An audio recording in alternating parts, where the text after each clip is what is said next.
নিজের কেবিনে বসে অফিসের জরুরি কিছু কাজ করছি, হঠাৎ কেউ আমার রুমে ঢুকে সোজা আমার গালে ঠাস ঠাস করে থাপ্পড় দিয়ে বলল, ছোট লোক ফকিরের বাচ্চা খেত, তুই এখানে কি করিস? আমি গালে হাত দিয়ে অবাক দৃষ্টিতে তাকিয়ে থাকলাম। এই মেয়ে এখানে কেন? তাও সোজা আমাকে থাপ্পড় দিল কেন হঠাৎ? আমি বললাম, আপনি আমাকে এইভাবে মারলেন কেন? আর আমি এই অফিসে কাজ করি তাই এখানে। মেয়েটি বলল, কুত্তার বাচ্চা, তোকে মারবো না তো কি করবো? শালা ছোট লোক ফকিন্নি কোথাকার। তুই ওই দিন আমাকে সবার সামনে অপমান করলি, আর তুই কি ভাবলি আমি তোকে এইভাবে ছেড়ে দিব? আমি বললাম, দেখেন, ওই দিন আমি আপনাকে কোনো অপমান করিনি, জাস্ট আপনার ভুলটা ধরিয়ে দিলাম। মেয়েটি বলল, কি বললি ফকিরের বাচ্চা? আমার অফিসে দাঁড়িয়ে আমার মুখে তর্ক করা হচ্ছে, তোর তো সাহস কম না?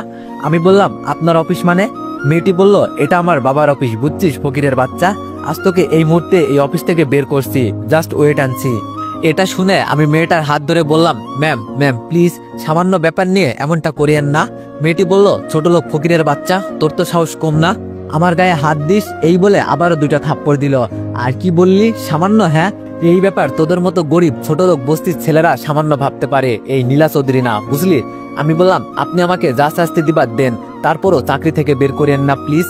আমি অসহায় দৃষ্টিতে মেয়েটির দিকে তাকিয়ে বললাম কথাটা। মেয়েটি বলল, তোর মতো ছোট লোকের কোনো যোগ্যতা নেই এই অফিসে চাকরি করার, দাঁড়া তোর ঠিকানা লাগাচ্ছি। এটা বলে নীলামাম আমার কেবিন থেকে হনহন করে চলে গেলেন স্যারের কেবিনে।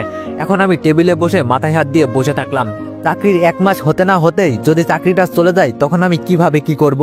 আমার পরিবার কেমনে চালাবো? বাবার ওষুধ খরচ, ছোট ভাইয়ের পড়ার খরচ কিভাবে জোগাড় করব? মোট কথায় আমার পরিবার কিভাবে চালাবো? এইসব ভাবতে ভাবতে নিজের চোখ দিয়ে পানি পড়তে লাগলো আমার, কারণ এই চাকরি গেলে আমার না খেয়ে মরতে হবে। ও, আপনাদের পরিচয় দিয়ে নি, আমি রিফাত, বাবা মায়ের 2 সন্তান মাত্র। আমার ছোট একটা ফাজিল ভাই আছে, এইবার 8ম শ্রেণীতে পড়ে। আমরা মধ্যবিত্ত। আম্মুর নাম ফারজানা, পেশায় গৃহিণী। বাবা মিরাজ হাসান একটা প্রাইভেট কোম্পানির ম্যানেজার ছিলেন। আমি 2 বছর হলো অনার্স শেষ করলাম, তখন থেকে জব খুঁজতেছিলাম, বাট এই বাংলাদেশে টাকা আর মামাখালা ছাড়া কিছুই সম্ভব না। আমি এখন যে অফিসে চাকরি করছি, এটা হচ্ছে বাবা যে অফিসে আগে চাকরি করতো সেই অফিস। আমার বাবা একদিন অফিস থেকে আসার সময় হঠাৎ বাবার গাড়ি অ্যাক্সিডেন্ট করেছে, সেই থেকে ঘরে বসে থাকতে হয়, তবে লাঠি দিয়ে হাঁটে। সেই থেকে আমাদের গরিবত্ব শুরু। এইদিকে আমার কোনো চাকরি নেই, 2-1টা টিউশনি, আর বাবার জমানো টাকা দিয়ে কোনো মতো ঘর চলছে। হঠাৎ বাবা আমাকে বলে, বাবা যে কোম্পানিতে চাকরি করতো সেই কোম্পানিতে জানো তিনি নাকি সব বলেছে, ইন্টারভিউ দিলে পাশ করলে চাকরি হয়ে যাবে। তারপর আমিও বাবার কথা মতো সেই কোম্পানিতে গেলাম, আল্লাহর রহমতে চাকরিটাও হয়ে গেল। আর যিনি আমাকে থাপ্পড় দিল সে হচ্ছে নীলা গ্রুপ অফ ইন্ডাস্ট্রির ভবিষ্যতের মালিক। নীলার বাবার নাম রফিক চৌধুরী, মায়ের নাম রিহানা চৌধুরী। বাবা মেয়ের একমাত্র মেয়ে হওয়ার কারণে অনেক জেদি, অনেক অহংকারী হয়ে উঠেছে। আপনাদের পরিচয় দিতে দিতে পিয়ন চাচা এসে ডেকে গেল, আমাকে নাকি স্যার ডাকছে। তাই কি কারণে নীলামাম মানে স্যারের মেয়ে আমাকে থাপ্পড় দিল তা বলা হয়নি, সেখান থেকে আসলে না হয় বলমুনি কেমন। তারপর আমি নিজেকে স্বাভাবিক করে এক পা করে স্যারের কেবিনের দিকে বাড়াচ্ছি, কিন্তু পা যেন চলতেই চাইছে না। কি করব তাও বুঝতে পারছি না, মাথায় শুধু ঘুরতেছে, চাকরি গেলে এখন কি করে পরিবার চালাবো। অনাকাঙ্ক্ষিত ভাবে চাকরি যাওয়ার ব্যাপারটা একমাত্র মধ্যবিত্ত ঘরের ছেলেরাই জানে, কারণ তাদের একটা চাকরি পাওয়া মানে সোনার হরিণ পাওয়ার সমান। অনেক কষ্টে স্যারের কেবিনের সামনে এসে নক করে বললাম, স্যার আসবো? স্যার বললাম, আসো। তারপর মাথা নিচু করে স্যারের কেবিনে ঢুকে একপাশে দাঁড়িয়ে থাকলাম। হালকা চোখ তুলে দেখি স্যারের মেয়ে মানে নীলা আমার দিকে অগ্নিদৃষ্টিতে তাকিয়ে আছে, তাই আমি আবার চোখ নামিয়ে ফেললাম। স্যার বলল, এই নাও রিফাত, তোমার এই মাসের বেতন। স্যারের কথা মতো হাত বাড়িয়ে বেতনটা নিলাম। অনেকটা খুশি লাগছে, তবে পরক্ষণই স্যারের বলা কথাটা শুনে আমার হাসি মুখটা বেজার হয়ে গেল। স্যার বলল, আর তোমাকে আর এই পোস্টে চাকরি করতে হবে না।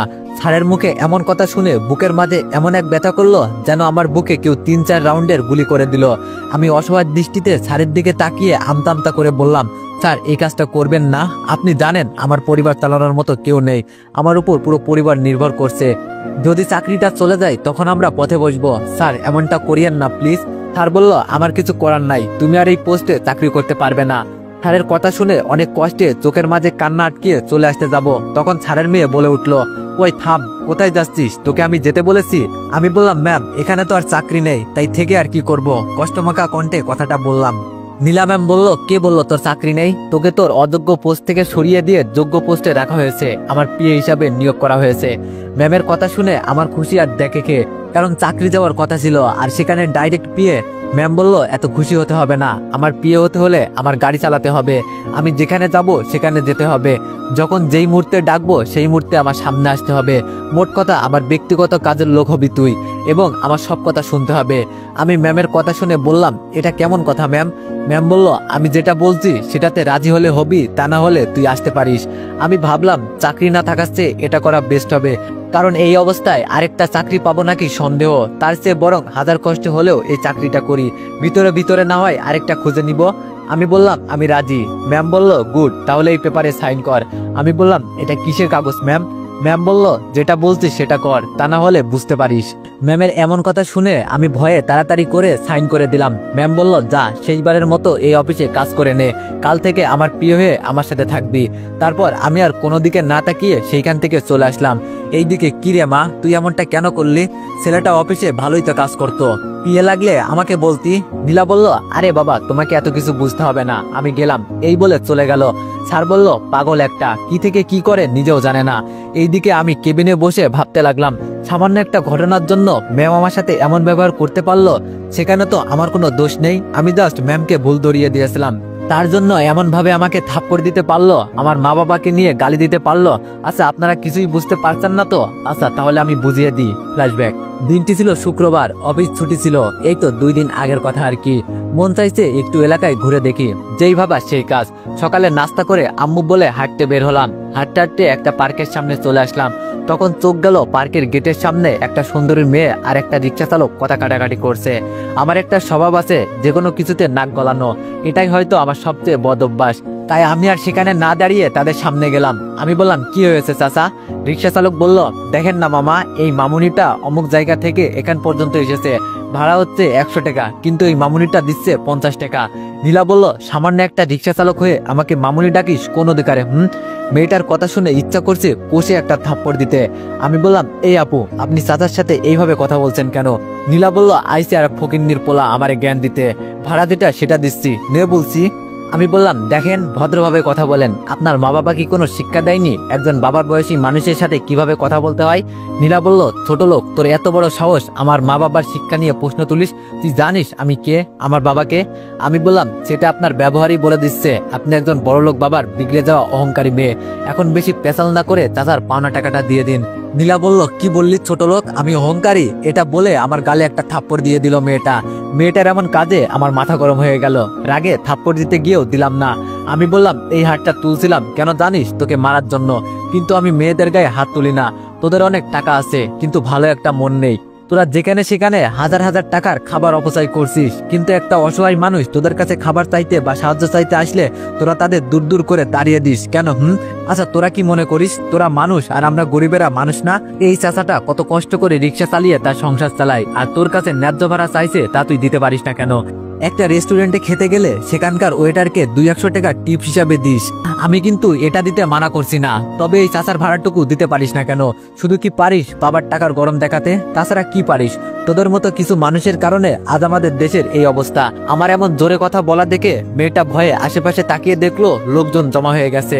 আমি বললাম, এই ভাড়া দিবি নাকি এখানেই বেঁধে রাখবো? মেয়েটা আমার ধমক শুনে তাড়াতাড়ি টাকা বের করে দিল। দেখেন, আমি এইসব আপনাকে কষ্ট দেওয়ার জন্য বলিনি, এইসব বলছি আপনাকে বোঝাতে যে আমরা সবাই মানুষ, আর মানুষ মানুষের জন্য। কিন্তু মেয়েটা আমার কথা কানে না নিয়ে চলে যেতে লাগলো হনন করে, আর যেতে যেতে বলল, ছোট লোকের বাচ্চা, তুই আমাকে সবার সামনে অপমান করলি তাই না? তোকে তো আমি পরে দেখে নিব। আমি বললাম, আরে যা যা, কি করবি দেখা যাবে। দেখছেন, এদের কখনো শিক্ষা হবে না। এত সুন্দর করে বোঝালাম, কিন্তু উল্টা বুঝে চলে গেল। এই ছিল আমার ভুল, যার কারণে আজ আমার চাকরি যেতে বেঁচে গেল। এখন আপনারাই বলেন, আমি কি কিছু ভুল করেছিলাম? যাই হোক, আপনাদের বলতে বলতে একটা ফাইল কমপ্লিট করলাম, তারপর স্যারের কাছে নিয়ে যেতে লাগলাম। আমি বললাম, স্যার আসবো? স্যার বলল, আরে রিফাত দে, আসো আর বসে পড়ো। তারপর আমি স্যারের অনুমতি নিয়ে ভিতরে ঢুকে বসে ফাইলটা স্যারের হাতে দিলাম।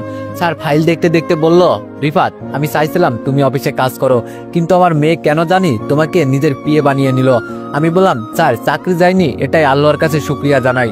স্যার একটু হেসে বলল, তুমি কি যে বলো না, তোমার চাকরি কেন যাবে? তখন তো এমনি দুষ্টামি করছিলাম।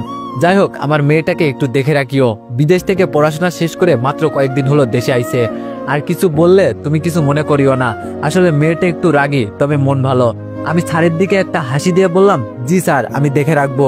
মনে মনে বললাম, আর মন ভালো, একটা বাবার সমান মানুষকে যে সম্মান করতে পারে না তার আবার মন ভালো। স্যার বলল, আচ্ছা তুমি এখন বাড়ি যেতে পারো, এখন তোমার আর কোনো কাজ নেই। আমি খুশি হয়ে বললাম, ওকে স্যার, তাহলে আমি আসি। এটা বলে স্যারের কেবিন থেকে বের হয়ে নিজের কেবিনে কিছুক্ষণ থেকে চলে গেলাম মার্কেটে। বাবার জন্য একটা পাঞ্জাবি, মার জন্য একটা শাড়ি, আর ছোট ভাইয়ের জন্য একটা শার্ট আর একটা প্যান্ট কিনলাম। তারপর ফার্মেসিতে গিয়ে বাবার জন্য ওষুধ কিনে সোজা বাড়ি চলে গেলাম। কলিং বেল দিতে ছোট ভাই নিহাল দরজা খুলে দিয়ে বলল, ভাইয়া তোমার হাতে এইসব কি? আমি বললাম, তোদের জন্য কিছু শপিং করলাম। নিহাল বলল, ও মা তাড়াতাড়ি আসো, ভাইয়া কি এনেছে দেখে যাও। মা বলল, কি রে বাবা, এত চিৎকার দিতেছিস কেন? এটা বলতে বলতে মা রুম থেকে বের হয়ে আমাকে দেখে বলল, কি রে রিফাত বাবা এত তাড়াতাড়ি, আর হাতে এগুলো কি? আমি বললাম, মা তোমাদের জন্য কিছু শপিং করলাম আর কি, প্রথম বেতন পেলাম। মা বলল, তাই বলে এইসব তোকে কি আনতে বলছে? আমি বললাম, আরে ধরো তো। আমি গেলাম রুমে, খাবার রেডি করো, আমি ফ্রেশ হয়ে আসতেছি। এটা বলে রুমে চলে গেলাম। এইদিকে নীলা রুমে বসে বসে ভাবছে, ছোট লোকের বাচ্চা, এইবার দেখাবো মজা তোকে। আমাকে অপমান করা, তাই না? তুই ভুল মানুষের সাথে পাঙ্গা নিছিস, ছোট লোক। এটা বলে একটা ডেবিল হাসি দিল। এইদিকে আমি দুপুরে খাবার খেয়ে ঘোরাফেরা করতে লাগলাম। এইভাবে আজকের দিনটাও পেরিয়ে গেল। পরের দিন তাড়াতাড়ি ঘুম থেকে উঠে সুন্দর করে ফ্রেশ হয়ে নাস্তা করে রেডি হয়ে স্যারের বাড়ি গেলাম। বাড়ির সামনে দাঁড়িয়ে ভাবছি, আল্লাহ জানে এই মেয়ে আমার সাথে কি করে। ওই দিন বলছিল অপমানের প্রতিশোধ নিবে, না এই চাকরি আর করা যাবে না, দেখি চাকরি খুঁজতে হবে, এইসব ভাবছি। তখনই একটা লোক এসে বলল, স্যার ম্যাম বলল এই চাবিটা আপনাকে দিতে, আর ওই যে ওইখানে গাড়ি রাখা আছে। এটা বলেই লোকটা চলে গেল। আর আমি সেখানে দাঁড়িয়ে না থেকে গাড়ির কাছে গিয়ে হেলান দিয়ে বাড়িটার দিকে চেয়ে থাকলাম। হঠাৎ চোখ গেল বাড়ি থেকে বের হওয়া একটা সুন্দরী রমণীর দিকে। কি সুন্দর কালো লম্বা চুল, ঠোঁটে হালকা লিপস্টিক, হালকা মেকআপ, আর পরনে কালো থ্রি পিস। মনে হচ্ছে এখনই আকাশ থেকে নেমে আসা একটা সুন্দরী কালো পরী। আমি আবার হালকার উপর ঝাপচা করে বাস খেয়ে গেলাম আর বলতে লাগলাম, মেয়েটাকে বোঝাই যাচ্ছে না যে এই মেয়েটা অহংকারী। আর কে বলবে বিদেশে থাকতো? হ্যাঁ, আপনারা ঠিকই ধরেছেন, এটা আর কেউ না, এটা হলো নীলা। এইসব ভাবতাছি, হঠাৎ করে গালে ঠাস ঠাস করে থাপ্পড় পড়তে হুঁশ ফিরল। গালে হাত দিয়ে নীলার দিকে তাকিয়ে আসি। নীলা বলল, এই ফকিন্নির বাচ্চা, জীবনে কখনো মেয়ে দেখিসনি, এইভাবে হা করে তাকিয়ে আসিস যে? ম্যামের কথাই কি বলবো বুঝতে পারছি না। নীলা ম্যাম বলল, এইভাবে হ্যাবলার মতো দাঁড়িয়ে না থেকে দরজা খোল, ছোট লোকের বাচ্চা। আমি বললাম, ম্যাম আপনি আমাকে যা বলেন না কেন, আমার বাবা মাকে নিয়ে কোনো কথা বলবেন না। আমার কথা শুনে নীলা ম্যাম আরেকটা থাপ্পড় দিয়ে আমাকে বলল, ওই তোর তো সাহস কম না, আমার মুখে মুখে তর্ক করিস, ছোট লোক কোথাকার, লুচ্চামি করবি আর এতে গালি দিলে দোষ, তাই না? আমি বললাম, ম্যাম আমি কখন লুচ্চামি করছি? নীলা ম্যাম বলল, আবার মুখে মুখে তর্ক করিস? আচ্ছা তুই এখানে দাঁড়িয়ে থাক, আমি বরং যাই, আর তোর কাজ করা লাগবে না। আমি বললাম, না না ম্যাম, এমনটা করবেন না, আমি এখনই দরজা খুলে দিচ্ছি। তারপর গাড়ির দরজা খুলে দিতে নীলা ম্যাম গাড়িতে ঢুকে পড়লো, আর আমার চোখের কোণে হালকা জমে থাকা পানি মুছে গাড়িতে উঠে গাড়ি চালাতে লাগলাম। কি করব বলেন, গরিবে জন্মেছি, তাই এমন বড় লোকের কথা শুনতেই হবে। ম্যাম কোথায় যাবেন? ম্যাম বলল, নদীর পাড়ে নিয়ে যা। তারপর ম্যামের কথা মতো গাড়ি চালাতে লাগলাম। একটু পর নদীর পাড়ে এনে গাড়ি থামাতে নীলা ম্যাম নেমে বলল, এখানে থাক, আমি আসি। এটা বলে ম্যাম চলে গেল, আর আমি গাড়ির সাথে হেলান দিয়ে ফোন টিপতে লাগলাম। এইদিকে ম্যাম পার্কে গিয়ে তার কলেজ জীবনের দুই বেস্ট ফ্রেন্ডের কাছে গেল, নাইমা আর নিহা। নীলাকে দেখে দৌড়ে গিয়ে জড়িয়ে ধরলো। দোস্ত, প্রায় 4 বছর পর দেখা আমাদের। নীলা বলল, দোস্ত। নিহা বলল, ভেবেছিলাম বিদেশে গিয়ে অনেক পাল্টে যাবি, কিন্তু তুই তো একদম আগের মতোই আসিস। নীলা বলল, আরে কি যে বলিস না, আমি কেন পাল্টে যাব? নাইমা বলল, দোস্ত এই কিউট ছেলেটা কে রে, তোর বয়ফ্রেন্ড নাকি? নীলা বলল, আরে কি যে বলিস না, এই ছোট লোক খেয়ে তো আমার বয়ফ্রেন্ড হবে কেন, সে তো আমার ড্রাইভার। নিহা বলল, কি বলিস, আমার কিন্তু ছেলেটাকে দেখে ড্রাইভার মনে হচ্ছে না, কি হ্যান্ডসাম স্টাইলিশ, এ তো ড্রাইভার হতে পারে না। নিহার কথা শুনে নীলা রেগে গেল। নীলা বলল, এত যে হ্যান্ডসাম লাগছে, যা না যা বিয়ে করে নে। নাইমা বলল, আচ্ছা এইসব বাদ দে, এখন কি করিস, বিয়ে করবি কখন? নীলা বলল, আরে বিয়ে এখন না, বিদেশ থেকে সবে মাত্র আসলাম, কয়দিন ঘোরাঘুরি করি, তারপর বাবা বলেছে অফিস সামলাতে, অফিসে জয়েন করব, তারপর যা করার করব। এখন বল তোরা কি করছিস? নাইমা বলল, এই তো একটা কোচিং সেন্টার খুলেছি, সেখানে বাচ্চাদের পড়াই, আর নিয়া তার বাবার অফিস সামলাই। নীলা বলল, ও আচ্ছা, কিছু খাবি? নাইমা বলল, চল ফুচকা খাবো। নীলা বলল, আরে যেতে হবে না, ছোট লোকটাকে ডাক দি, সে এনে দিবে। নিয়া বলল, দোস্ত ছেলেটাকে এমন ভাবে বলছিস কেন, সে তো একটা মানুষ, তাই না? নীলা বলল, তুই চুপ থাক বেডি। এটা বলে নীলা আমাকে ডাক দিল, কিন্তু আমি ফোন টিপা আর দূরে থাকার কারণে নীলা ম্যামের ডাক শুনতে পেলাম না। এইদিকে আমার কোনো প্রতিক্রিয়া না দেখে নীলা জোরে চিল্লাতে আমি হালকা করে অনুভব করলাম কে যেন আমাকে ডাকছে। আশেপাশে তাকিয়ে দেখি এটা তো ম্যাম। নীলা বলল, ওই ফকিন্নি এইদিকে আই বলছি। ম্যামের ডাক শুনে আমি তাড়াতাড়ি নিজেকে সামলিয়ে ম্যামের কাছে গেলাম। ঠাস ঠাস করে 2টা থাপ্পড় দিয়ে বলল, ছোট লোক খেট, তোর দাম বেড়ে গেছে তাই না, এত দামি গাড়ির পাশে দাঁড়িয়ে। আমি গালে হাত দিয়ে বললাম, সরি ম্যাম, বুঝতে পারলাম না। নীলা ম্যাম বলল, বুঝতে পারবি কেমনে, তোরা তো ছোট লোক, কখনো এত দামি গাড়ির পাশে দাঁড়াসনি, তাই একটু ভাব থাকবে। নীলা ম্যামের কথা শুনে একটু মুচকে হাসলাম। নীলা ম্যাম বলল, আবার হাসতেছে, এই তো লজ্জা শরম নেই, ছোট লোক কোথাকার, এত অপমানের পরও একটা কাজ ঠিক মতো করতে পারিস না। এই আমি যে তোকে এত চিৎকার দিয়ে ডাকতেছি, না শোনার ভান কেন করছিস? আমি বললাম, সরি ম্যাম, এত দূর থেকে আপনার ডাক শুনতে পাইনি। নীলা ম্যাম বলল, একদম মিথ্যা কথা বলবি না, যা আমাদের জন্য 3 প্লেট ফুচকা নিয়ে আয়। ছোট লোক কোথাকার হাতে টাকা ধরিয়ে দিয়ে বলল, দেখিস আবার বেঁচে দেওয়ার টাকা মেরে দিস না। নীলার কথা শুনে কিছুটা কষ্ট হলো, আমি কিছু না বলে ফুচকা আনতে গেলাম। নাইমা বলল, দোস্ত, ছেলেটার সাথে এমনটা না করলেও পারতি। নিয়া বলল, আর ছেলেটা তো ঠিক বলেছে, এত দূর থেকে যে ডাক দিয়েছি সেটা তো সে শুনতে পারবে না। নীলা বলল, তোরা চুপ থাকবি? আচ্ছা, এই ছোট লোকের জন্য তোদের এত দরদ কেন? নিহা বলল, এখানে দরদের কি আছে, যেটা সত্যি সেটাই বললাম আর কি। নীলা বলল, দেখ, তোদের সাথে আড্ডা দিতে আইছি, মুড ভালো করার জন্য, ওই ফকিন্নির কথা বলে মুড খারাপ করিস না, বলে দিলাম। নাইমা বলল, আচ্ছা, ছেলেটার সাথে তুই এমনটা করছিস কেন? নীলা বলল, ও তাহলে তোরা শুনবি, তাহলে শোন। এই বলে তার বান্ধবীদের সব বলে দিল। নিহা বলল, দোস্ত, তুই কি ভেবে দেখছিস তুই যেটা করছিস এবং যেটা এখন করছিস ঠিক? নীলা বলল, অবভিয়াসলি সঠিক। নাইমা বলল, তাহলে আমাদের কিছু করার নেই, সময় হলে বুঝতে পারবি। নীলা বলল, তোরা কিসের কথা বলছিস? নিহা বলল, আচ্ছা বাদ দে, ওই যে ছেলেটা ফুচকা নিয়ে আসছে, এইদিকে আমি ফুচকা নিয়ে এসে তাদের হাতে ফুচকা দিলাম। নীলা বলল, যা 3টা পানির বোতল নিয়ে আয়। আমি বললাম, ম্যাম, একসাথে বলতে পারতেন। এটা বলতে ম্যাম আমার গালে থাপ্পড় দিল। আমি গালে হাত দিয়ে মনে মনে বললাম, শালির কথা থেকে হাত বেশি চলে, এইভাবে কিছুদিন গেলে আমাকে আর চেনা যাবে না। নীলা বলল, কুত্তা, আমাকে তুই শিখাস কখন কি বলতে হবে? যা, যেটা আনতে বলছিস সেটা আন গিয়ে।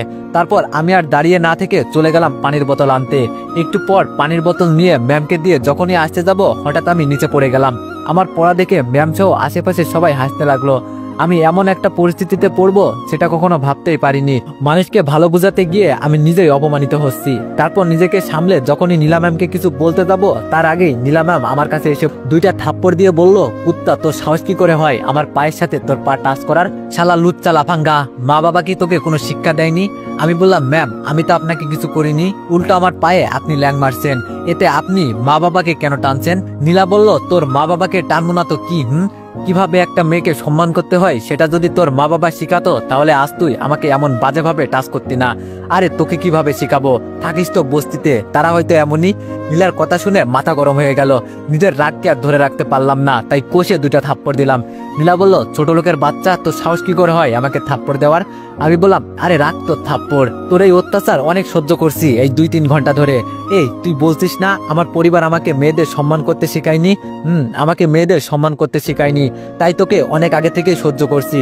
সেই সকাল থেকে তুই আমার মা বাবাকে গালি দিচ্ছিস, ব্যাস অনেক হয়েছে। আচ্ছা, তুই যে আমাকে বলছিস পরিবারের শিক্ষার কথা, তুই পাইছিস তোর পরিবারের শিক্ষা? সামান্য একটা বাবার সমান লোককে যে যাতা বলতে পারে, সে আমাকে বলছে নাকি আমার পারিবারিক শিক্ষার অভাব? এই এত পড়ালেখা করেও তো ড্রাইভার হয়েছি, কারণ আমার পরিবার চালানোর দায়িত্ব আমার কাঁধে।